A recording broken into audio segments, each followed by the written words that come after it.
Hello friends, how are you all? I'm Valli and today I'm going to discuss a last part of our 2022 PYQs क्योंकि जो हमारी videos हैं ये है quick revision on previous questions from 2022 to 2018. So आज जो हम करने जा रहे हैं वो 2022 का बिल्कुल last part कर रहे हैं. So आज आपका 2022 के PYQs complete हो जाएंगे. So in the next morning definitely we will do 2021 PYQs. So start करते हैं फिर हम आज का lesson. The basic principles. देखिए क्वेश्चन में क्या है, मैं आपको क्वेश्चन बोलूंगी, आपको 30 सेकंड्स दूंगी, आपको आंसर करना है. फिर मैं आपको इसके एक्सप्लेनेशन पूरी डिटेल नहीं दूंगी, डिटेल एक्सप्लेनेशन के लिंक्स मैं डिस्क्रिप्शन बॉक्स में दूंगी. एक छोटा मोटा मैं आपको आइडिया दे दूंगी क्योंकि हमें यहाँ पे क्विक रिवीजन करना है क्वेश्चंस का. तो आप अपने पास नोट डाउन कर सकते हैं आंसर्स, बाद में आप टैली कर सकते हैं आपके कितने करेक्ट हुए हैं. So first question is the basic principles of ethics in using open educational resources have been laid down by. क्या बेसिक प्रिंसिपल्स हैं एथिक्स के जो कि यूज करते हुए OER जिसे हम कह सकते हैं ओपन एजुकेशनल रिसोर्सेज किसके अंडर आते हैं? British Educational Research Association, Massachusetts Institute of Technology जिसको हम MIT कहते हैं, Creative Commons CC, open educational resources OER commons. बताइए क्या होगा इसका आंसर?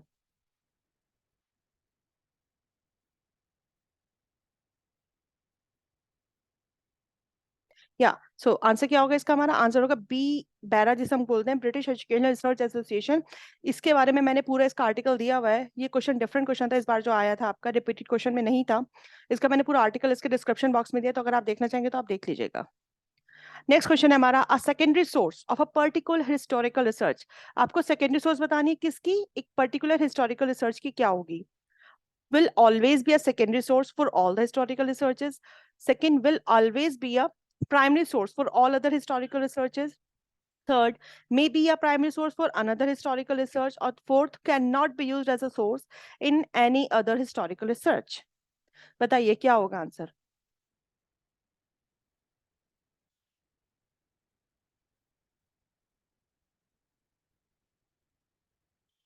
तो आंसर होगा इसका हमारा third option, may be a primary source for another historical research. देखिए सेकेंडरी सोर्स क्या होती है? जब भी आप कोई हिस्टोरिकल रिसर्च करते हैं दैट मीन्स आप किसी पास्ट इवेंट पे डाटा इकट्ठा करना चाह रहे हैं, तो आप रिसर्च कर रहे हैं, ठीक है. सेकेंडरी सोर्स आपको डाटा चाहिए, आपको कुछ इन्फॉर्मेशन चाहिए, तो किसी भी हिस्टोरिकल रिसर्च ऑलरेडी पहले हो चुकी होगी उसका आप प्राइमरी सोर्स देखेंगे. तो जब आप उसका प्राइमरी सोर्स देखेंगे तो वो आपका सेकेंडरी सोर्स हो जाएगा. तो इसलिए आंसर क्या हो जाएगा हमारा? थर्ड. नेक्स्ट क्वेश्चन, यहाँ पे आपको स्टेटमेंट टू स्टेटमेंट्स गिवन, आपको बताना है दोनों करेक्ट है या दोनों फॉल्स हैं, कौन सी करेक्ट है कौन सी इनकरेक्ट है. Okay, so given below two statement. Statement one, rubrics can be used for peer feedback. Statement 2, rubrics can be used only for peer feedback. So options हैं आपके, statement 1 and 2 are correct, statement 1 and 2 are false, statement 1 is true, statement 2 is false, statement 1 is false, but statement 2 is true. Answer दीजिए.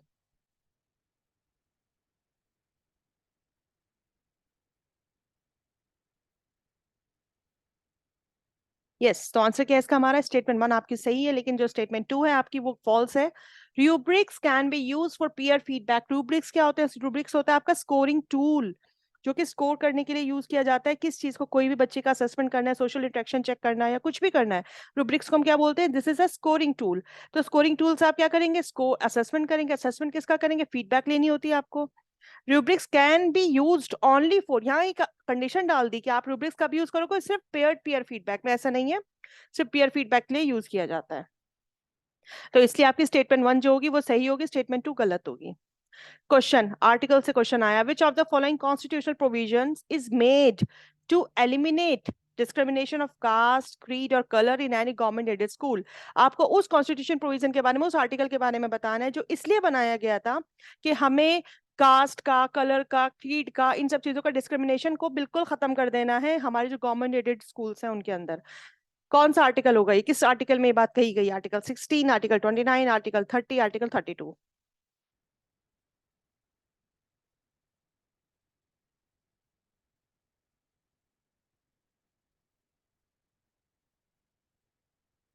Yes, time complete, 30 seconds complete. So answer क्या है इसका हमारा? देखिए यहाँ पे आर्टिकल्स गिवन भी किए हुए हैं. आर्टिकल 16 किसकी बात करता है? इक्वालिटी ऑफ अपॉर्चुनिटी सिटीजन के लिए, कि आप वो कहीं भी अप्लॉयमेंट कर सकते हैं किसी भी स्टेट के ऑफिस में. आर्टिकल 30, राइट ऑफ माइनॉरिटीज, किसी भी रिलीजन के बेस पे, किसी भी लैंग्वेज के बेस पे आप किसी आप किसी भी उसमें स्टैब्लिश कर सकते हैं, एडमिनिस्टर कर सकते हैं एजुकेशनल इंस्टीट्यूशंस अपने चॉइस का। आर्टिकल 32, इंडिविजुअल्स टू मूव, अगर आपको कोई भी प्रॉब्लम हो रही है तो आप अपने किसी भी राइट के लिए सुप्रीम कोर्ट को अप्रोच कर सकते हैं। सो आर्टिकल 29 कहता है कि हमें गवर्नमेंट एडेड स्कूल्स में किसी भी तरह का डिस्क्रिमिनेशन नहीं करना है, किसी भी कास्ट के साथ, किसी भी कलर के साथ, किसी भी रेस के साथ। Okay, yes. So next question आपको बहुत अच्छा क्वेश्चन है। इस तरह के क्वेश्चंस पहले 2016-17 में आए हैं। आपको इनको क्रोनोलॉजिकल ऑर्डर में इन सब थिंकर्स को बताना है कि कौन पहले आए थे, कौन बाद में आए थे, according two year of birth. Time start up.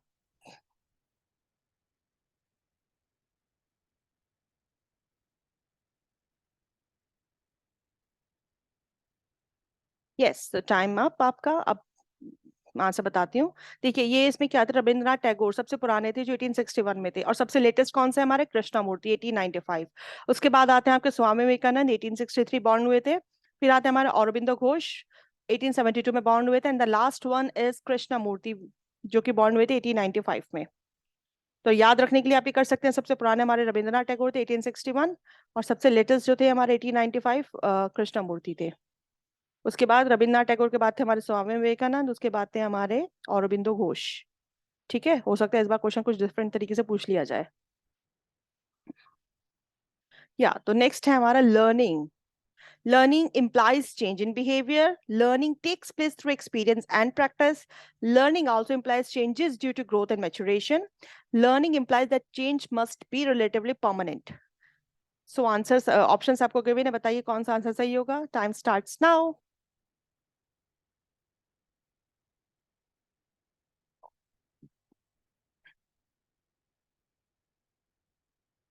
Yes, so time's up. So answer क्या होगा इसका हमारा, ए बी एन डी। सी क्यों नहीं होगा, क्योंकि क्या क्या क्या गया कि लर्निंग जो हमारे ग्रोथ एंड मैच्योरेशन की वजह से जो हमारे अंदर चेंजेस होता है, लर्निंग उस चीज में भी इम्प्लीकेट करता है, ऐसा नहीं है। लर्निंग आपकी, जब आप कोई चीज लर्न करते हैं तो आपके बिहेवियर में मॉडिफिकेशन होता है। लर्निंग कब होती है, जब आप कुछ एक्सपीरियंस करते हैं, किसी चीज की प्रैक्टिस करते हैं तो भी आप लर्निंग करते हैं। और जब आप लर्निंग कंटिन्यूसली करते हैं, आपका मॉडिफिकेशन अच्छा हो जाता है, तो लर्निंग कैसी हो जाती है आपकी, परमानेंट हो जाती है। तो इसके अकॉर्डिंग आपका A B and D is a correct answer.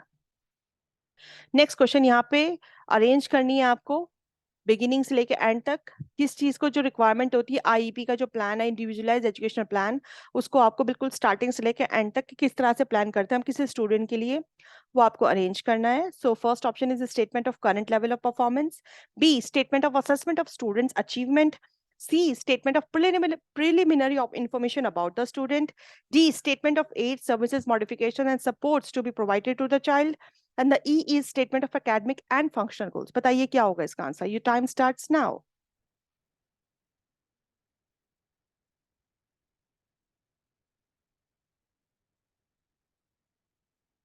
Yes, time's up. So answer है हमारा सेकंड ऑप्शन। कैसे है, सबसे पहले आपको जब भी किसी बच्चे को इंडिविजुअल एजुकेशनल प्लान देना होगा, तो पहले आप उसकी प्राइमरी इंफॉर्मेशन निकालेंगे बच्चे की, राइट। जब आप प्राइमरी इंफॉर्मेशन निकालेंगे, फिर आप देखेंगे उसका करंट लेवल ऑफ परफॉर्मेंस है क्या। उसकी परफॉर्मेंस देखते हुए आप उसके गोल्स देखोगे कि एकेडमिक और फंक्शनल गोल्स क्या हैं उसके। देन फिर आप क्या करोगे, फिर आप उसको वो सर्विसेज प्रोवाइड करोगे ताकि वो अपने गोल को अचीव कर पाए। उसके बाद आप क्या करोगे, फिर आप उसका असेसमेंट करोगे कि क्या उसने अचीव किया है। इस तरह से ये चीजें अरेंज हो जाएंगी। नेक्स्ट क्वेश्चन आया है आपका एजुकेशनल स्टडीज से। अकॉर्डिंग टू संख्या फिलोसफी द माइंड और द इंटेलेक्ट इज, आपको बताना है संख्या फिलोसफी के हिसाब से जो माइंड है, जो इंटेलेक्ट है, वो क्या है। अनकॉन्शियस मटेरियल एंटाइटी, सब conscious material entity, conscious material entity, और कॉन्शियसनेस और इंटेलेक्ट, चैतन्य जिसे हम बोलते हैं। क्या होगा इसका आंसर, बताइए।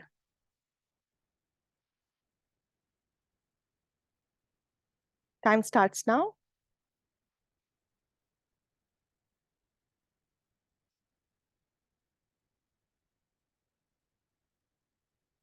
सो संख्या फिलोसफी के बारे में हम क्या जानते हैं। संख्या फिलोसफी एक डुअलिस्टिक फिलोसफी जिसके अंदर पुरुषा की बात की जाती है, प्रकृति की बात की जाती है जिसको हम नेचर बोलते हैं, पुरुषा हम स्पिरिट को बोलते हैं। क्वालिटीज की बात की जाती है कि एब्सोल्यूट डिस्टिंक्शन है किसके बीच में, बुद्धि जो है प्योर और कॉन्शियसनेस के बीच में, फिनोमिनल वर्ड के बीच में बुद्धि क्या करती है कि एब्सोल्यूट डिस्टिंक्शन बनाती है। और ये सांख्य फिलोसफी की जो थ्योरीज है वो एग्जिस्टेंस देती है बहुत सारे लिविंग सोल्स का, जिसको हम कहते हैं जीवात्माज, जिनके पास कॉन्शियसनेस है, और डिनाई करते हैं एग्जिस्टेंस ऑफ गॉड का। दैट मीन्स ये लोग गॉड को नहीं मानते संख्या फिलोसफी वाले। लेकिन जो मटेरियल एंटाइटी है वो भी इनके यहाँ अनकॉन्शियस है। नेक्स्ट क्वेश्चन क्या है हमारा, लिस्ट वन लिस्ट टू आपको गिवन है, आपको क्वालिटी एनहांसमेंट प्रोग्राम्स के नाम दिए गए हैं और उनके मैंडेट्स दिए गए हैं, आपको बताना है कौन सा किस चीज के लिए यूज किया जाता है। दीक्षरम, जीवन Kaushal, Guru Dakshata, consortium for academic research and ethics. बताइए क्या होगा answer. Time, time starts now.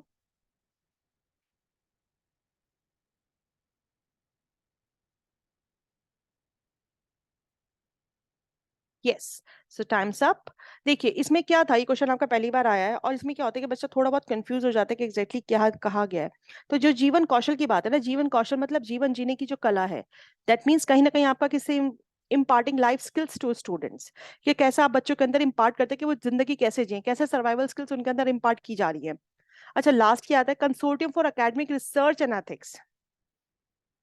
Consortium for academic research and ethics, तो ये बात कहाँ जा रही है आपकी, प्रिवेंटिंग पब्लिकेशन प्रीडेटरी ड्यूबिशन, जर्नल्स की बात की जा रही है, एकेडमिक रिसर्च की बात की जा रही है, जर्नल्स की बात की जा रही है। तो डी का थर्ड यहाँ पे कितना कहाँ दिया गया था, दो जगह दिया गया था, लेकिन अगर हम बी का फोर्थ देख लेते हैं तो बी का फोर्थ आपका फर्स्ट ऑप्शन में दिया गया था, तो इससे आपके लिए आंसर निकालना बहुत आसान हो जाता है।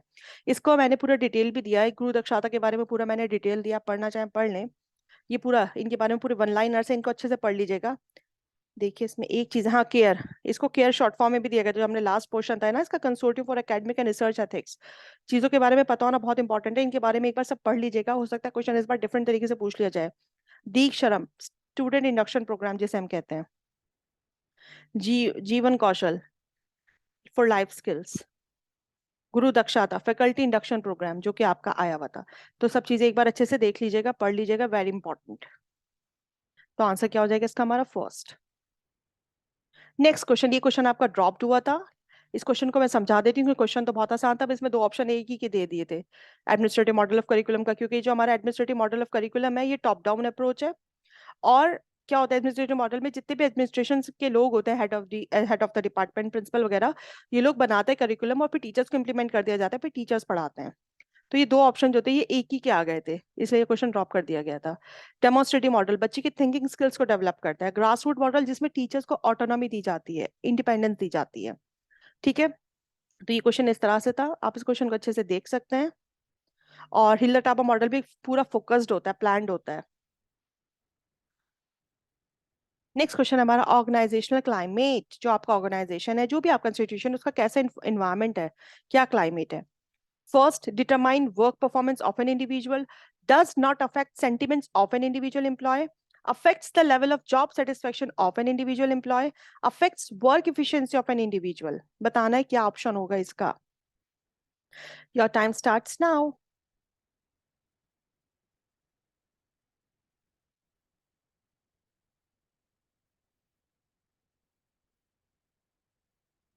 सो आंसर क्या है इसका हमारा, ACND। वाई, देखिए आप ऑर्गेनाइजेशन क्लाइमेट में क्या कहते हैं, इंडिविजुअल की परफॉर्मेंस पे भी फोकस करते हैं, देखते हैं क्या है, अफेक्ट नहीं करता सेंटिमेंट्स पे, ये नॉट लगा के इन्होंने गलत कर दिया, इंप्लॉयज के सेंटिमेंट तो इफेक्ट करते हैं, आप किस तरीके से काम कर रहे हैं, कोई बहुत डिस्टर्ब तो नहीं है, तो कहीं ना कहीं चीजें इफेक्ट डालती हैं आप काम पे, अफेक्ट करते हैं law level of job satisfaction, बिल्कुल ठीक बात है, वर्क एफिशिएंसी इफेक्ट करती हैं। तो जो इन्होंने नॉट लगाए तो इसलिए ऑप्शन आपका गलत हो गया था। नेक्स्ट क्वेश्चन है यहाँ पे आपको कि किस तरह से क्या स्टेजेस हैं करिकुलम फ्रेमवर्क को डेवलप करने की, फिर उसको इम्प्लीमेंट करने की, वो आपको बतानी है। Preparation, development, evidence gathering, implementation, monitoring and evaluation. बताइए क्या इसका आंसर होगा। ऑप्शंस आपको दिए मैं, योर टाइम स्टार्ट्स नाउ।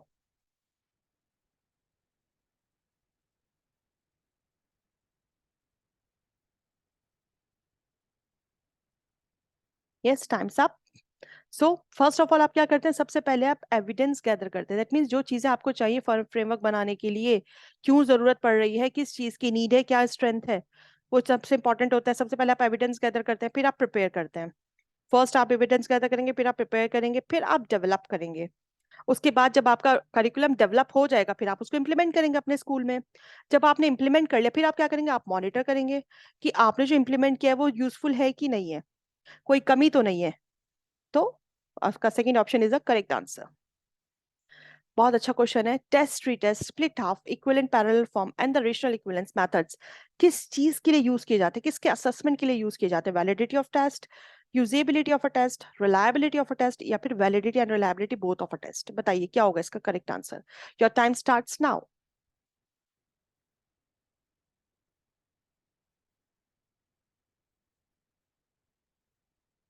या सो आंसर क्या है इसका हमारा? देखिए, यहाँ पे रिलायबिलिटी ऑफ टेस्ट इसका आंसर है। रिलायबिलिटी के बारे में मैंने पूरा डिटेल दिया है, आप पढ़ जरूर लीजिएगा। बहुत अच्छा और बहुत सिंपल सा मैंने लिखा है इसके बारे में।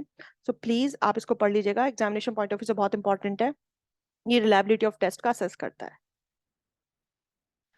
आपको बताना है ये क्वेश्चन, मुझे थोड़ा समझ में नहीं आया। Which of the following is not a type of budgeting? क्योंकि जब भी आप बजट बनाते हो, आप बजट बनाते हो तो आप इनकम एक्सपेंडिचर सब चीजें देखते हो, ठीक है। इसमें आंसर क्या दिया है? इसमें जो आंसर दिया है वो ये दिया प्लान्ड बजटिंग, जबकि मुझे लगता है बजटिंग करते वक्त तो हम प्लानिंग करते हैं। अब या तो इसमें ये प्लान्ड पास्ट उसमें दे दिया इसलिए मना है, मतलब मुझे ये क्वेश्चन समझ में नहीं आया। अगर आपको आया तो आप मुझे प्लीज कमेंट सेक्शन में इसका एक्सप्लेनेशन जरूर दीजिएगा। क्योंकि बजटिंग जो एक प्रोसेस है जिसके अंदर हम प्लानिंग भी करते हैं, कंट्रोलिंग भी करते हैं, अकॉर्डिंग टू मी। बट अगर सिर्फ प्लान्ड की वजह से ये सब चीजें हुई है because of past event, so I can't say. ये क्वेश्चन मुझे समझ में नहीं आया है, बस मैं इसका आंसर जरूर लेके आई क्योंकि आंसर के मैं आंसर दिया हुआ था। आपको क्लियर हो तो प्लीज आप मेरे को बताइएगा। लास्ट क्वेश्चन, आई विश कि ये शायद आज की वीडियो का लास्ट क्वेश्चन है जो कि आपके 2022 कंप्लीट हो रहे हैं।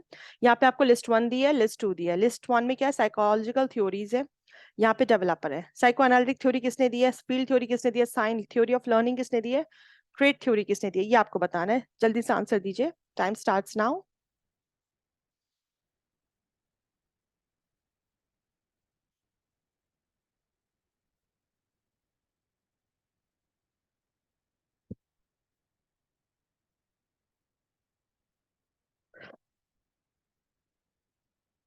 Yes, so time's up. इसका क्या होगा? साइको एनालिटिक थ्योरी में किसने दी है? फ्रूड ने। फील्ड थ्योरी कर्ट लेविन की है। Sign theory of learning Tolman. Trait theory हमारे ऑलपर्ट की है। Trait theory of personality, right. ये आपका clear. So friends, thank you for attention. Congratulation, हमारे 2022 के पीवाईक्यूज कंप्लीट हो गए और कल डेफिनेटली इंशाल्लाह मैं आपका 2021 स्टार्ट करूंगी क्योंकि उसमें हमारे 2 शिफ्ट के दैट मींस 200 क्वेश्चंस हैं।